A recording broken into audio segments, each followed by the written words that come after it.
Welcome to Exploring the Coves, a video series where we discuss the many facets of our estate that make it such a wonderful place to live.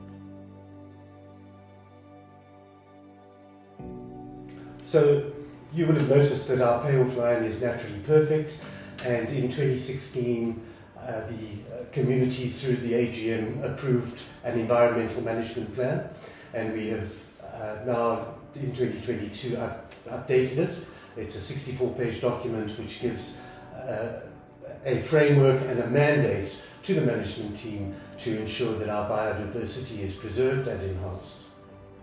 On the environment team, we're a close-knit team which consists of two directors. That would be Andrew and myself, and then also Brian Gardner. He's our consultant, also a resident here at the Coves, responsible for our EMP, and then our management team, headed up by Kita and Dries, who's looking after the operations, and then Wendy that helps us with the ever-present admin. I studied environmental science, and I've been in that environmental science game for almost 15 years now. And what I do this year has been pretty much the update of the environmental management plan. I was involved with the first iteration of the plan back in 2016 when I was a board member. I was a member of the board back then, but now it was basically just to take that 2016 version and update it and refine it, and you know, bring it into line with more updated rules and regulations and legislation as well. Yeah, I'm on the environmental committee as well, and the responsibilities with being on the environmental committee is basically to make sure that the environmental management plan is being implemented, as well as addressing environmental concerns, talking about various projects and issues perhaps that pertain specifically to the environment during the course of the year. And it's diverse because things change in winter and summer.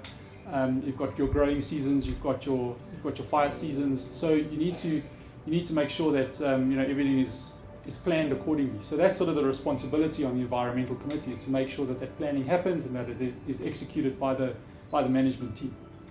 You know, it's not a golf estate where, yes, you've got nice outdoor areas, but it's very sterile. It's sort of one environment. It's greens and trees, and that's about it. The Coves has got a lot of different environments. We've got the forest, we've got the grassland environments, we've got bushveld environments, we've got Bass Dam, which has got its own habitat and environment around it too, and obviously the river that runs out of Bass Dam and down through the forest. And then there's obviously the pivots as well. So you've got the old agricultural lands as well as part of that. I think that's what really makes the Cove special. And obviously the Hartbeespoort Dam waterfront. It's a lot of different environments. It's a lot of different things. It's not just one sort of grassland environment or one bushveld environment. It's a number of different ones, which really, for me, makes it a special place. And all those different habitats and all those different sort of ecosystems within that environment really, you know, it makes for a very rich and diverse species and lots of different plants and animals and things like that, which I think is great. The biggest goal on the Environment Committee is to keep our estate naturally perfect. But that entails that we need to look at the biodiversity and trying to balance that within the needs of the residents and all the other infrastructure challenges that we face. Things that are difficult for us to look at is when we come to our waterways or our water reservoirs at Bass Dam. That would be the Phragmites, and the reason why the growth of the Phragmites are so much is because we've got all these nutrients coming down the river from the mountain through the agricultural area and then feeding the Phragmites. When it comes to Harties, our dam, obviously everybody knows about the hyacinth issue that we have there, and that's also a challenge for us. But luckily, we do have a megamelis program on our side, so we do try and combat the hyacinths as far as possible.